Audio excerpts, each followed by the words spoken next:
रायजोनि गेजेराव बेबायदि खुला मेलायै बुंनो हाया। जायफोर मानसिफ्रा दिनै जोंनि रन्जन दैमारि सारखौ जोंनि जोबथेसालिनिफ्राय बख'फिननायनि हाबाफारिखौ लाबाय थादों, बिथांमोनाव सोंबा नोंथांमोना मिथिगोन जोंनि सरकारा, जोंनि दैदेनगिरिफ्रा बिसोरखौ माबायदि मदद होदों। जोंनि जि खौसेथि, बे खौसेथिया बर'लेण्डनि थाखायसो खौसे। खुलुमबाय रायजो राजा नोंथांमोन, आं नोंथांमोननोहाय दिनैहाय जोंनि बर'नि सासे बिर जोहोलाव डिआर नाब्ला सार माने रन्जन दैमारि सार बिथांखौ जों बयबो बर' रायजो राजाफ्रा गजानो लुबैयो। बिथांखौहाय रावबो गनाङा होननानै बुङा। दा आं बिनि सायावनो मोनसे नोंथांनि थाखाय भिडिअ लानानै फैदों। मैया सानसे सिगां डिआर नाब्ला सारनि केसआ गासिबो बे गुवाहाटी हाइकर्टनिफ्राय जोबनानै फैबाय होननानैहाय जोङो खोनानो मोन्दों। जेसेबांनाखि दा एक्स एनडिबिफोर जेसेबांनाखि जोंनिनो बर'नि फिसा एक्स एनडिबि बिथांमोना जेलाव जोबजानानै दंमोन, दा गनायनि लामायाव ओमफ्राय दिनैहाय हियारिं दं होननानैहाय जोङो मिथिनो मोन्दों। दा बे केसनिनो मोननैसो खोथा नोंथांमोना बेखौ खोनासंलांदो। सेसन कर्टनि आरो स्पेसियेल अपारेशन इउनिट आरो बेखौ जोंनि एनडिबिनि मोनसे समनि एनडिबिनि जि फाउन्डार प्रेसिडेन्ट रन्जन दैमारि बिथां आरो बिथांजों लोगोसे united liberation front of Assam जि दैदेनगिरि बिथांमोनखौबो सेसन कर्टआ मा होनना बुङो कुइट खालामदों जे बिथांमोना जेबो बेबायदि माने केस गैया आरो बिसेसकरि कुइट खालामनाय माने डिसमिस खालामबाय। जिहेतु गासैबो दिनैनि थारिखआव मोनसे पिस प्रसेसआव फैदों आरो पिस प्रसेसआव फैखांनायनि उनाव मोनसे पलिटिकेल नेगसिएशनबो गभर्नमेन्ट अफ इन्डियाजों खालामबाय, गभर्नमेन्ट अफ आसामबो खालामबाय आरो बेनिखायनो आफादफोरखौबो डिसबेन्ड खालामनाय जाबाय। दा बेखिनि समाव जे स्पेसियेल अपारेशन इउनिटनि जायफोरनोखि केस बिथांमोननि एगेन्स्टआव दंमोन आरो बेखौ स्पेसियेल सेसन कर्टआ जे कुइट खालामबाय आरो बेखौ जोङो बारग' एनडिबिनि जानानै जोङो वेलकाम खालामदों, जोङो बरायदों आरो बिसेसकरि जे माने लिगेल प्रसेस गभर्नमेन्ट अफ इन्डियानि जि जुडिसियारि सिस्टेम आरो बिथांमोनखौबो धन्यबाद होदों आरो बिसेसकरि गभर्नमेन्टआव थानाय आरो बेफोर गासैबो आसलते जोंनि बिटिआरनि जि चिफ एक्जिकिउटिभ मेम्बार मानगोनां प्रमद बर' बिथांनि नाजानायाव जादों आरो बिसेसकरि जोंनि एक्स एनडिबि वेलफेयार एस'सिएशननि जि माने नाजानाय आरो बे नाजानायनि दारैबो बेफोर जादों। मानो होनना बुङोब्ला जोङो एक्स एनडिबि वेलफेयार एस'सिएशन हिसाबै आरो जानानै थांनाय देग्लाय दाननि जोङो 18 थारिखआव जोङो मिनिस्ट्रि अफ होम एफेयार्स नर्थ इस्ट डिभिजननि एडभाइजार एके मिश्र बिथांखौ लोगो हमदोंमोन आरो लोगो हमखांनायनि उनाव जोङो बिथांनो स्पस्ट खोथा बुंदों जे जिहेतु एकर्ड जाबाय आरो बिनि उनाव डिसबेन्डबो जाबाय आरो बेखिनि समाव दिनै 4 इयार्स अफ जोंनि ओनसोलाव मोनसे सान्थि परिबेस फैबाय आरो बेखिनि बेलायाव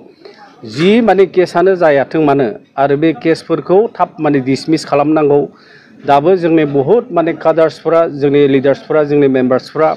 गोदो जेफोर केस आरो बे केसफोरा दाबो माने सम सम बेबायदिनो बुरखांजानाय जायो, मालाबा बिथांमोननि एगेन्स्टआव सामन फैनाय जायो आरो बेनिखायनो गासैबो बाथ्राफोरखौ लानानै मिनिस्ट्रि अफ होम एफेयार्सनि नर्थ इस्ट डिभिजननि एडभाइजार एके मिश्र बिथांनो जोङो स्पस्ट खोथाफोरखौ जोङो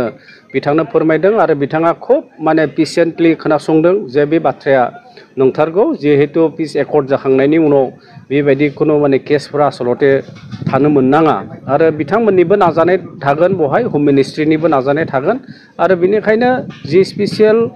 अपारेशन इउनिटनि जाखिनि माने केस बिथांमोननि एगेन्स्टआव होनायमोन बेखौ सेसन कर्टआ बेखौ मा होनना बुङो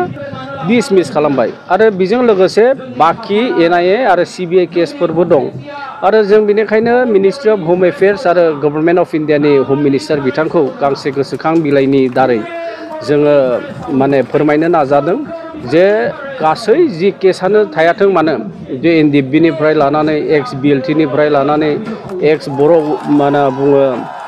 भलन्टियार फर्सनिफ्राय लानानै जेथ' माने केस दं दिनैनि थारिखआव बेखौ once for all for the interest of पिसनि थाखाय जे मोनसे जेनेरेल एमनेस्टि होनांगौ बेबायदिबो जोङो दाबि दैखांदों मानो होनना बुङोब्ला जिहेतु जोंनि ओनसोलाव सान्थि फैबाय आरो बेनिखायनो केसफोर माबा बेफोर माने बाथ्राफ्रा बा जुडिसियारिनि जि सिस्टेम्सफोर बे सिस्टेम्सफोरखौ वान्स फर अल माने जेनेरेल एमनेस्टि होनायनि दारै बेखौ खनसे लागैयावनो फोजोबस्रांनांगौ वान्स माने जेनेरेल एमनेस्टि होखांजोबखांनायनि उनाव आरो बहाय रन्जन दैमारि बिथाङा जिथुनिखि सिबिआइ केसनि दारै मोनसे लाइफ लं इमप्रिजनमेन्टनि जे मोनसे बार्डिक दं आरो बेफोरबो जोबगोन आरो बेजों लोगोसे एनआइनि केसनि दारै माखासे जोंनि सेंग्राफोर दं 2014 सनाव जाय बिथांमोनानोखि बहाय मा होनना बुङो नंगौब्लाबो नङाब्लाबो बिथांमोनखौ दाय होननानै माने जाबसिनना होनाय गासैबो बेफोर गिदिर गिदिर केस आरो खायफाफ्रा माने हें बेबायदिबो माने जाजमेन्ट मोनदों बेफोर गासैबो केसआ जेब्ला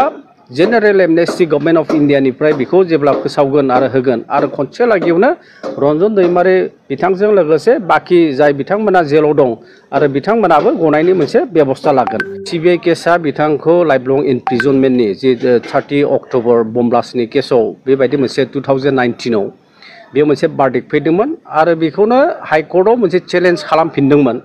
जे सिबिआइ कर्टनि जि जाजमेन्ट आरो सिबिआइ कर्टनि जाजमेन्टआ बे गोरोन्थि जादों आरो बेनिखायनो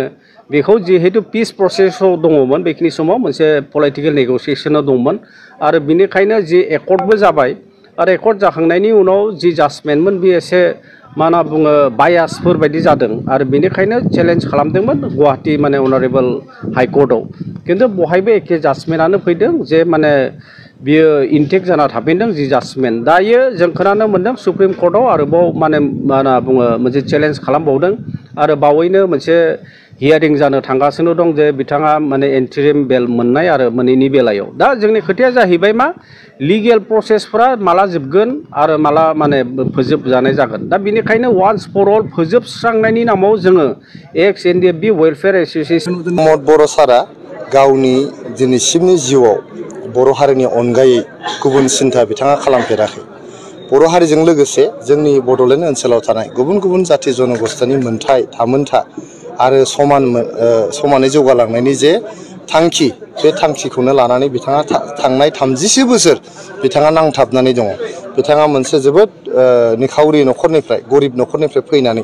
दिनै जे जोंखौ दैदेनफैनो हादों जोंनि समाजखौ दैदेनफैनो हादों बेखौ नोंथांमोना दाखालि बड'लेण्ड महोत्सबनि गेजेरजों एकदम जल जल फट फट नोंथांमोना नुबाय बेनिफ्राय देरसिन एचिभमेन्ट जेबो थानो हाया जोंनि भारत बायदि इसिबां गिदिर मोनसे हादोरनि जे गाहाय मन्त्रि जे प्रधान मन्त्रि बे प्रधान मन्त्रि बिथाङा फैनानै जोंनि बर' माहारिखौ बाख्नायफैनाय जोंनि बर' माहारिनि जे बिथांखिफोर दं बेजों गावखौ लोब्बा लाखिफैनाय आरो इयुनाव बिथाङा जोंनि माहारिनि जे माखासे एजेन्डाफोर दङ बे एजेन्डाफोरखौ गासिबो गावनो मावफुंनानै होगोन होननानै जे रादाय होबाय बेनिफ्राय देरसिन आरो जेबो थानो हाया बेनि थाखाय आं प्रमद बर' सारखौ आङो गोसो गोरबोनिफ्राय बिथांखौ गोजोन्थों होनहरदों आरो बिथांनि गोलाव जिउनि आं इसोरनाव आर'ज गाबदों आरो जों साफ्रोमबो बर' फिसाफ्रा बा जोंनि बड'लेण्ड ओनसोलनि साफ्रोमबो जाथि जनगोष्ठीनि सुबुंफ्रा प्रमद बर' सारनि आखाइखौ गोख्रों खालामनाया मोजां जाहाथे बिथाङा इयुनाव आरो बेनिफ्राय साबसिननिफ्राय साबसिन खामानि मावलांनो हायो बेरेखा हान्जानि सायाव मा बुंगोन सार जिहेतु नोंथांमोना सिभिल इलेक्सनाव मोनसे अभिगता मोनबाय जिहेतु देरहाबाय रायजोनि गेजेराव बेबायदि खुला मेलायै बुंनो हाया जायफोर मानसिफ्रा दिनै जोंनि रन्जन दैमारि सारखौ जोंनि जोबथेसालिनिफ्राय बख'फिननायनि हाबाफारिखौ लाबाय थादों बिथांमोनाव सोंबा नोंथांमोना मिथिगोन जोंनि सरकारा जोंनि दैदेनगिरिफ्रा बिसोरखौ माबायदि मदद होदों सिंजों सिं जे जों मदद होगासिनो दं जों जे खामानि मावगासिनो दं बिथांखौ जोङो जोबथेसालिनिफ्राय दिहुननानै लाबोनो रन्जन दैमारिया जाहैबाय जोंनि हारिनि सासे हिर' बिथाङा जाहैबाय जोंनि दैदेनगिरि जोंनि बर' माहारिनि थामोनथा रैखाथि आरो मोनथाय बेखौ एनसर खालामनो थाखायनो बिथाङा गावनि दिनैसिमनि जिउआव जोबोद गोब्राब खामानि मावबाय बिथाङा जोबोद जुदि बर' माहारिया दिनैनि थाखोसिम सफैदोंबा बेयाव रन्जन दैमारि सारहाबो गोबां बिहोमा दङ बेनि थाखायनो जों बयबो लुबैयो जोंनि रन्जन दैमारि सारा थाबैनो जोबथेसालिनिफ्राय ओंखारबोनांगौ माखासे दायाव इउपिएलनिफ्राय आं दहायनो बुंदों जे मददखौ जों होबाय थादों दिनैहाय जायफोर सुबुंफ्रा बिथांखौ जोबथेसालिनिफ्राय बरननायाव दैदेनगासिनो दङ आयेननि खामानिखौ मावगासिनो दं सुप्रिम कर्टआव खामानि मावहैगासिनो दं लयारफोरजों खामानि मावगासिनो दं बेखौ नोंथांमोना सोंबानो मिथिगोन आं बुंलायनांगौ बाथ्रा नङा बेयावहाय जोंनि इउपिपिएलनिफ्राय बेयाव फुल सापर्ट दङ आरो जों इसोरनाव आर'ज गाबो जे रन्जन दैमारि सारा थाबैनो जेलनिफ्राय ओंखारबोनांगौ गादबनो नाजाबाबो गादबनाय बेरेखा हान्जा होननानै जोंहा बेबायदि गैला बेरेखा हान्जा थाथावना बाथ्राबो नङा नोंथांमोना मेगन मेसेबनानै खनसे जुदि सानहरोब्ला 2020 मायथाइयाव इपिपिएल सरकार फैनायनि सिगां 17 बोसोर हाग्रामा महिलारि दैदेननाय बिपिएफ सरकार दङमोन मेगन मेसेबनानै सानहरोब्ला 2028 मायथाइनि नोंथांमोननि उदालगुरि दरंनि रायट गोसोखांगोन 2012 मायथाइनि क'क्राझार चिरां धुबुरीनि जा रायट बेखौ नोंथांमोना गोसोआव फैगोन नोंथांमोना सानगोन जे 2014 मायथाइयावहाय जोंनि मानसिफ्रा जे गुबुन गुबुन जाथि जनगोष्ठीनि बर'फ्राबो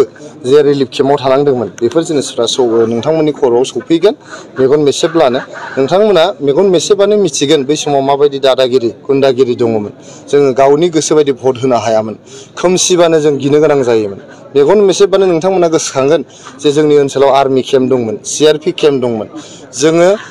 बावहाय एक्सट्रिमिस्ट अर्गानाइजेशनफोर दङमोन NDFB दंमोन BLT दंमोन जोंनि गेजेराव गोजोन गैयामोन दिनै नोंथांमोना गोजोन फैबाय गोजोन फैफिननानै दिनै साफ्रोमबो नोगोरारियानो न्याय मोनदों आरो जौगानायाव हाबाफारियाव बाहागो लानो हादों